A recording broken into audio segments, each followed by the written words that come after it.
kalau untuk mengatasi masalah lingkungan itu harus mulai dari ada hulu ya juga diselesaikan, hilirnya juga diselesaikan gitu. Jadi bukan suatu sunnah atau apa dan sebagainya, karena dengan anak itu melakukan perilaku adiwiyata maka prestasinya otomatis.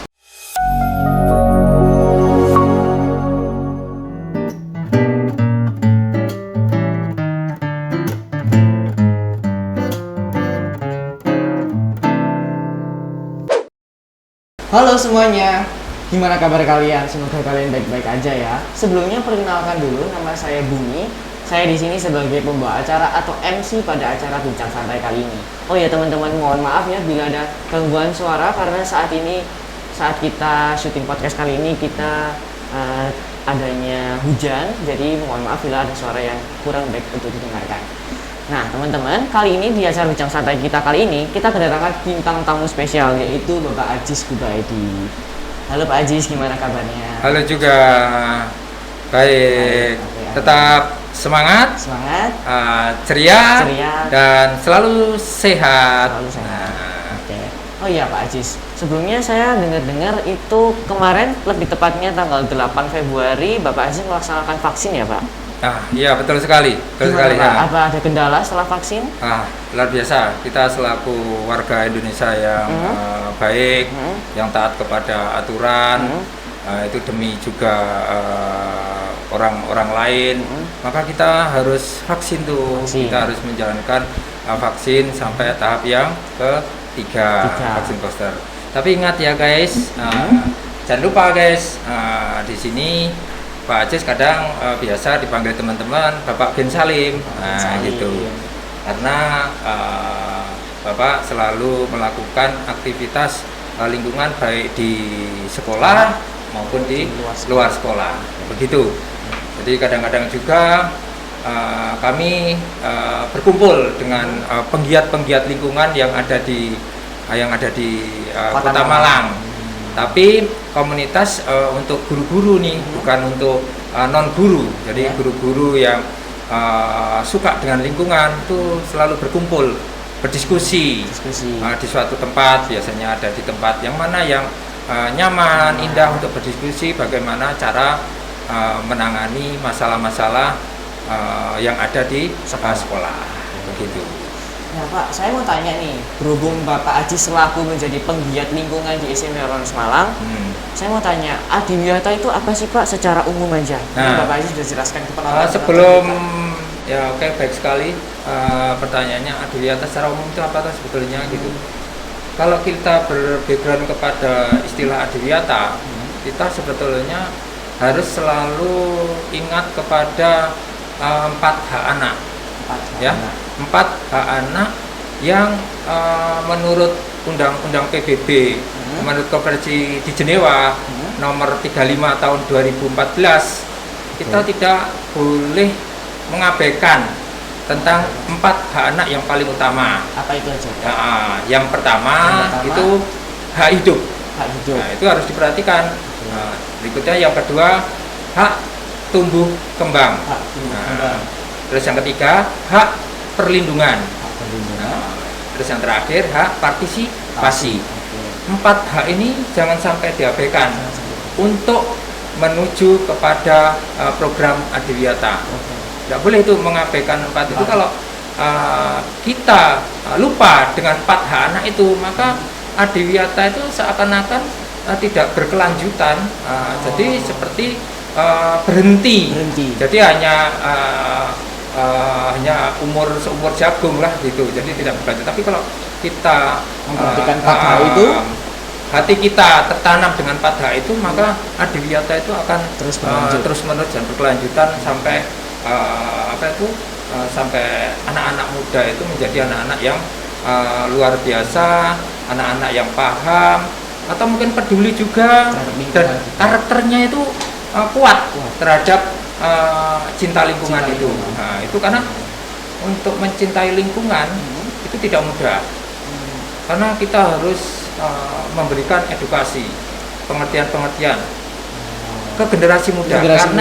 Generasi Z ini, generasi milenium ini sebetulnya merupakan apa ya, wadah kita yang luar biasa, merupakan apa ya, generasi-generasi yang harus kita tanamkan, kita tanamkan karakternya untuk cinta lingkungan, karena generasi Z ini merupakan produk yang luar biasa yang harus kita eksplor untuk menjadi generasi-generasi Z yang paham dengan lingkungannya, bagaimana cara mengatasi. Karena kalau untuk mengatasi masalah lingkungan itu harus mulai dari ada hulu ya juga diselesaikan, hilirnya juga diselesaikan gitu. Jadi tidak hanya hilir selesai, hulunya tidak selesai, atau mungkin hulunya diselesaikan, hilirnya tidak diselesaikan gitu. Jadi mitigasinya, karakter mitigasinya harus kuat. Mitigasinya apa, Pak? Mitigasi itu sesuatu perilaku atau kejadian di lingkungan sebelum terjadi kita harus mengatasi dulu.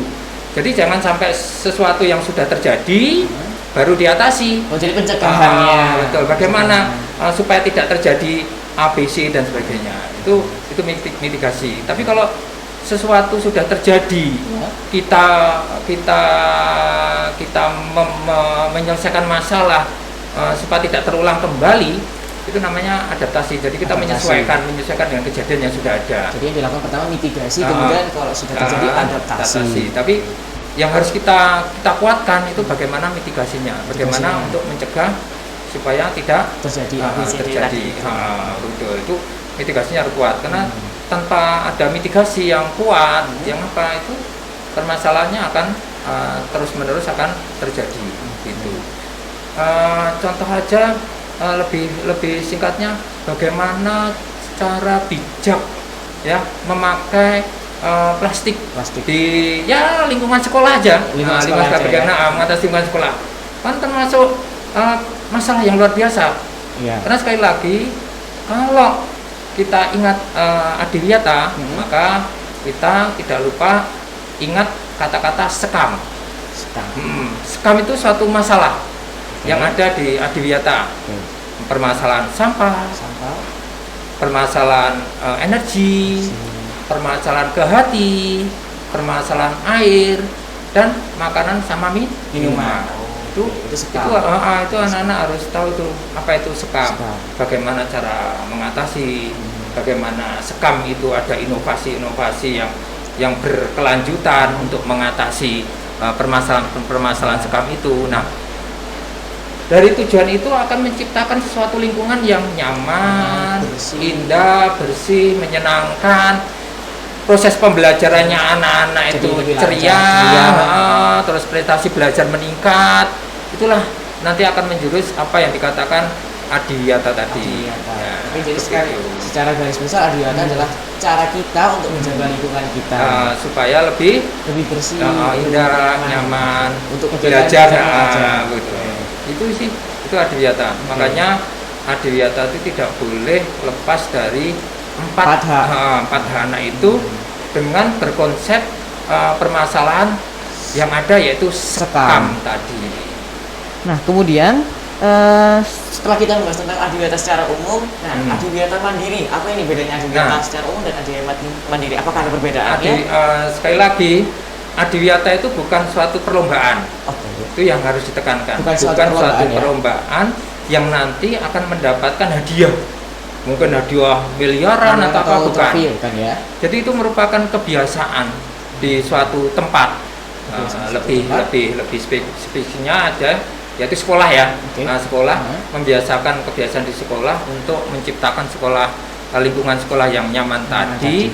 Nah, dari suatu kebiasaan yang berkarakter itu, maka suatu pemerintah mengapresiasikan suatu dalam bentuk penghargaan, dalam bentuk penghargaan diapresiasikan, karena namanya sesuatu yang baik itu harus dapat reward kan, dapat apresiasi. Nah, diapresiasikanlah dalam bentuk penghargaan itu. Jadi bukan merupakan lomba, karena kalau lomba itu hanya sesaat, lomba selesai jadi kebiasaannya hilang. Betul. Tapi ini tetap dilanjutkan, berkelanjutan yang selalu berlanjut. Jadi konsepnya sesuatu menciptakan lingkungan yang indah itu yang harus berkonsep berkelanjutan. Jadi jangan yang seumur jagung menciptakan sesuatu tapi 3 bulan setelah juara berhenti atau mungkin mencetakkan sesuatu setelah itu rusak, tidak bisa berfungsi, entah alatnya, entah karakternya anak itu hilang. Itu jangan sampai seperti itu. Jadi harus benar-benar berkelanjutan terus menerus. Sampai kapan? Ya sampai kita sampai kita jangan kita dewasa, mungkin bahkan kita sampai teruskan ke anak-anak kita dari turun temurun kelanjutannya itu dari generasi ke generasi begitu. Itulah jadi yang perlu dipahami seperti itu. Jadi bukan lomba tapi kebiasaan. Jadi jangan juga adiwiyata merupakan sunnah. Ditingat. Kadang orang-orang menganggap bahwa kewajibannya itu belajar. Adiwiyata itu sunnah. Tidak seperti itu, ya. Adiwiyata itu jangan dianggap sunnah atau mungkin dianggap karena kebiasaan. Jadi setiap hari, setiap menit siswa itu melakukan kegiatan-kegiatan secara tidak langsung ya untuk mencintai lingkungan. Jadi bukan suatu sunnah atau apa dan sebagainya, karena dengan anak itu melakukan perilaku adiwiyata maka prestasinya otomatis ya dari sisi karakter itu akan lebih bagus dibandingkan kalau anak-anak itu tidak melakukan perbuatan adiwiyata. Gitu, karena banyak orang menyatakan kalau belajar itu wajibnya, adiwiyata itu sunnah. Wah itu harus dirubah jadi pola pikir yang seperti itu dirubah. Karena dengan kita melakukan setiap menit, setiap detik, mungkin setiap hari, setiap saat itu akan menciptakan sesuatu yang luar biasa. Betul, untuk menjadi karakter anak atau lingkungannya bagus ya. Makanya kita harus sinergi, satu aksi untuk bumi etasana. Jadi kita sinergi. Kalau tidak sinergi dari mana? Ya sinergi mulai dari kebijakan seorang kepala sekolah, gurunya, jadi saling siswanya, di dalam kurikulumnya juga gitu. Jadi tidak sunnah tadi menjadi sesuatu yang sunnah gitu. Jadi merupakan sesuatu yang kebutuhan sehari-hari ya, selama kita hidup. Kita kalau berpola adiwiyata akan menjadi lingkungan kita luar biasa ya. Karena kalau lingkungan adiwiyata itu kita akan lebih hidup kita akan lebih semakin baik ceria dan tetap semangat. Oke, setelah kita membahas tentang pengertian adiwiyata mandiri dan umum, nah tadi kan Bapak Ajis sempat menyebutkan tentang sekam. Apa ini upaya SMP 18 untuk untuk menanggulangi sekam ini? Oke, terima kasih. Jadi bagaimana sekam di bumi etasana itu diterapkan? Iya. Itu salah satunya S-nya itu sampah. Itu bagaimana pola perilaku siswanya dalam membuang sampah itu karakternya harus selalu diedukasi. Bagaimana cara membuang? Ini tempat sampah untuk plastik. Ini tempat sampah untuk kertas. Ini tempat sampah untuk daun, atau mungkin tempat sampah untuk bahan-bahan anorganik yang lainnya gitu. Jadi mengedukasi ke sana. Satu siswa aja sudah bisa membuang sampah dengan benar, itu luar biasa. Satu aja siswa. Itu sebuah pencapaian. Ya, bayangkan kalau itu seluruh siswa, apalagi gurunya juga menerapkan seperti itu, akan menjadi sekolah-sekolah yang keren. Menjadi karena mengedukasi untuk membuang sampah sesuai dengan pada tempatnya itu tidak mudah. Walaupun itu sepertinya simple ya, tapi tidak mudah untuk diajarkan. Betul. Karena saking gampangnya itu sehingga orang itu atau mungkin siswa, guru dan sebagainya mengabaikan, meremehkan gitu karena gampang, mudah gitu. Jadi barang-barang yang saya anggap mudah itu kadang diremehkan. Justru itulah yang harus titik yang harus diperhatikan karena nilainya amat luar biasa. Kalau sampai satu siswa aja, bayangkan satu siswa bisa membuang sampah pada tempatnya, itu satu siswa aja. Contoh ya orang-orang lain. Satu aja udah bisa ya, apalagi 1000 siswa satu Bayangkan seluruh itu. sekolah. Nah, itu 1000 sekolah dalam satu sekolah. Bayangkan kalau itu terjadi dari beberapa sekolah yang ada di Lingkungan Kota terus Malang. lebih bersih ya. Kita akan bisa mengurangi namanya sampah, terutama sampah baik sampah anorganik maupun sampah anorganik plastik ada di bumi Arema. Bisa terkurangi berapa? Karena ingat, sampah itu sebetulnya kuncinya berasal dari kita sendiri, gitu. Maka harus kita tanamkan sampahku tanggung jawabku. Nah, kalau itu sudah tertanam di diri siswa, guru-guru, itu luar biasa. Sampah di bumi Arema terutama akan bisa terkurangi sekian persen, bisa bahkan mencapai 40% atau 60% sampah anorganik bisa terkurangi kalau karakter siswa, guru-guru di sekolah-sekolah bisa seperti itu. Bayangkan tuh, satu aja bisa aja sudah luar biasa. Luar biasa ya. Dampaknya, pengaruhnya itu secara tidak langsung seperti itu. Jadi harus kalau kita ingat sekam huruf S-nya sampah, kita dalam berinovasi harus menerapkan karakter yang ada kaitannya dengan sampahku tanggung jawabku. Bagaimana menginovasi, mengedukasi ada di sana. Mengedukasi bagaimana cara membuang dengan benar, terus menginovasi membuatkan tempat-tempat sampah yang sesuai dengan karakter gitu. Jadi balance antara sarana dengan karakter anak itu nanti nyambung, itu luar biasa. Kalau karakter anak udah dapat, tapi sarananya tidak ada. Itu juga akan mempengaruhi juga. Jadi sarana sama itu harus sinergi. Ya, berhubungan sinergi. Harus berhubungan itu. Itu kalau sampah. Itu jadi Bumi Etasana menerapkan ke sana, mengedukasi untuk anak-anaknya mau paham dengan sampah anorganik yang dia konsumsi gitu ya. Jadi harus mempunyai rasa itu sampahku, itu tanggung jawabku gitu. Nah, sedangkan huruf E yang berikutnya itu energi. Nah, itu menginovasi kepada pihak warga sekolah ya. Jadi seluruhnya seluruhnya ini tidak seluruh warga sekolah untuk bagaimana menghemat energi. Nah, ya bagaimana cara harus keran kalau sudah dimatikan harus dihidupkan, terus dimatikan.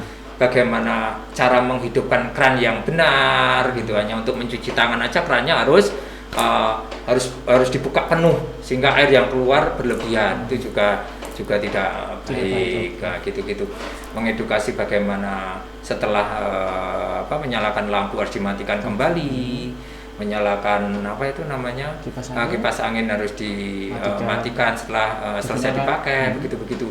Atau bagaimana cara menghemat pemakaian komputer kalau sudah nggak dipakai seperti itu. Jadi edukasi yang sederhana yang setiap hari warga sekolah menjumpai itu harus diingatkan. Dari mengedukasi seperti itu, menginovasi ada di sana. Jadi juga menciptakan inovasi yang ada kaitannya dengan sinar matahari. Nah, SMP 18 Bumi Etasana ini sudah belajar untuk bagaimana tenaga surya itu bisa menghidupkan lampu dan sebagainya, walaupun itu masih sederhana. Belum semuanya, tapi sudah ada sebagian besar ya, belum besar seperti sekolah-sekolah lain ya yang sudah punya panel surya. Tapi 19 walaupun kecil sudah memiliki untuk mengedukasi warga sekolah bahwa sinar matahari itu bisa menghasilkan energi. Terutama untuk pembelajaran siswa begitu. Bagaimana kita mau memanfaatkan energi tenaga surya itu dengan baik dan luar biasa gitu ya. Itu energinya. Energinya. Terus berikutnya K-nya itu ke hati. Nah, bagaimana ke hati itu keanekaragaman hayati. Jadi bagaimana warga sekolah itu mau memelihara tanaman, merawat, terutama merawat karena kalau merawat tuh lebih sulit dibandingkan membeli.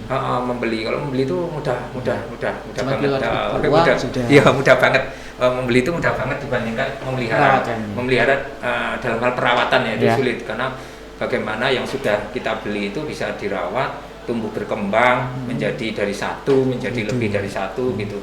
Itu kita berusaha menginovasi di sana dengan cara memproduksi pupuk sendiri, pupuk anorganik yang berasal dari bahan dasar dari sampah-sampah anorganik yang ada di sekolah. Itu diciptakan untuk menjadi pupuk kompos. Dan hasil dari pupuk kompos itu bagaimana bisa dipakai untuk menyuburkan tanaman-tanaman yang ada di sekolah, untuk menginovasi seperti itu. Juga bisa menanam jenis-jenis tanaman langka gitu ya. Terus bagaimana menciptakan sayang terhadap hewan. Gitu ya. Jadi hewan juga termasuk hewan, bukan tumbuhan doang tapi hewan juga itu juga bagaimana anak-anak mau belajar merawat hewan gitu, karena tidak semua siswa itu suka hewan, tidak semua siswa suka tumbuhan juga. Nah, jadi kita fasilitasi, ada tumbuhannya, ada hewannya juga untuk pembelajaran juga, untuk pembelajaran siswa belajar mencintai makhluk hidup sesamanya. Karena kalau bisa mencintai makhluk hidupnya, tentunya juga akan bisa mencintai sesama manusia juga. Artinya karakternya dapat ada di situ gitu. Itu K-nya.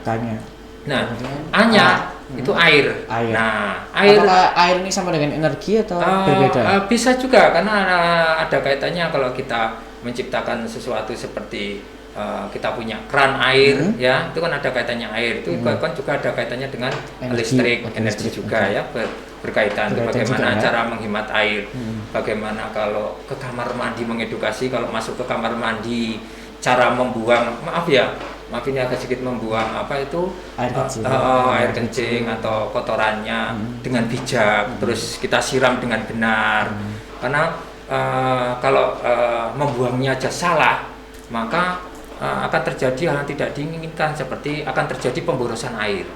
Itu satu, akan terjadi kalau cara buang kita, kotoran kita itu tidak benar, atau sisa-sisa dari proses di dalam tubuh tidak benar, dibuang ke kamar mandi tidak benar, itu akan terjadi pemborosan air, akan terjadi virus yang berlebihan, karena kita tahu bahwa kamar mandi itu tempatnya virus yang luar biasa, yang luar biasa, yang kita bayangkan. Nah, itu kalau tidak kita edukasi di situ, itu bayangkan virus-virus akan gimana, akan berkembang biak dan tumbuh, dan bagaimana apalagi bakterinya juga akan merugikan sekolah juga. Nah, makanya diedukasikan sehingga akan terjadi penghematan air.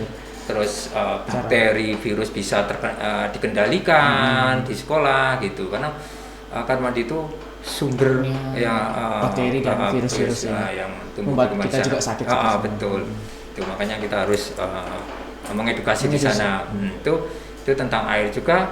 Air yang kita punyai juga dimanfaatkan untuk pembuatan kolam. Kita tahu bahwa kolam kita luas ya. Paling tidak itu ukuran hampir berapa ya persegi, itu kita manfaatkan untuk pembuatan kolam. Juga tidak lupa kita punya kolam itu selain kita manfaatkan untuk ikan, ya kita manfaatkan untuk aquaponik. Sistem aquaponik bagaimana mengatasi masalah tentang urban farming. Nah, di sekolah itu diedukasi di sana dengan menanam sayur-sayuran di atas kolam dengan memanfaatkan air kolam. Gitu. Itu airnya. Karena M-nya makan minuman. Nah, itu tadi kita bagaimana mengedukasi anak harus wajib membawa tempat makan dan tempat minum untuk mengurangi penggunaan plastik juga. Betul, karena kita sudah punya ZAM nih. Zona air minum sekolah. Jadi air minum yang siap diminum. Jadi tempat air siap minum kita sudah punya. Bahkan kita punya 2, luar biasa. 2. Kita sudah menciptakan untuk ZAM di bumi atasannya punya 2. Luar biasa kan 2 itu. Kalau bisa tahu yang ZAM kedua ini ada di mana, Pak? Nah, titik jam yang pertama itu ada di dekat gazebo. Nah, dekat pintu masuk ya. Betul. Terus jam yang kedua itu ada di dekat ruang tatip. Di bawah tangga itu ya. Ya betul. Itu anak-anak bisa di dua tempat tuh, suka yang mana dan sebagainya. Jadi luar biasa Bumi Etasana itu menginovasi permasalahan-permasalahan sekam yang ada kaitannya dengan permasalahan adiwiyata itu ya. Jadi itu kantin kita juga sebelum pandemi itu juga bagaimana kantin kita menciptakan makanan-makanan yang sehat bagi tubuh tubuh warga Bumi Etasana yang sesuai dengan gizi, aturan, jauh dari bahan-bahan kimia dan sebagainya. Sampai ke sana, jadi kita buat kantin kita juga yang cukup cahaya, udara segar dan sebagainya. Jadi yakin bersih ya. Betul. Jadi kita yakin bahwa kantin kita bersih karena 1 bulan atau 2 bulan sekali kita bekerja sama dengan Puskesmas Mojolangu untuk mengedukasi tentang kantin begitu ya, gitu. Mohon maaf Pak Haji untuk memotong pembicaraannya karena kita juga sudah durasi. Jadi gitu ya. Pembicaraannya. Pembicaraan yang cukup seru ya. Betul ya. Emang kita eman-eman ya, akhirnya kita bisa berbicara santai dengan sederhana ya yang sudah dimengerti oleh siswa ya. Ini untuk komunitas siswa ya. Jadi bahasanya kita itu siswa karena biar siswa-siswa mudah memahami permasalahan lingkungan yang ada di sekolah yang ada kaitannya dengan program Adiwiyata, sehingga dengan program Adiwiyata kita tetap semangat, kita tetap ceria, sinergi, satu aksi untuk Bumi Etasana. Jangan lupa salam bumi, pasti lestari. Oke, terima kasih Pak Haji atas waktunya yang telah diluangkan dan pembicaraan yang cukup seru ini. Tapi mohon maaf kita harus memberhentikan pembicaraan ini. Oke teman-teman, kita tadi sudah berbincang-bincang tentang Adiwiyata dan apa itu masalah-masalah yang ada di lingkungan sekolah kita, dan mungkin kita harus memperhatikan kembali tentang lingkungan-lingkungan di sekitar kita. Oke teman-teman, terima kasih sudah menonton. Jangan lupa like, subscribe, dan dadah. Semangat. Oke.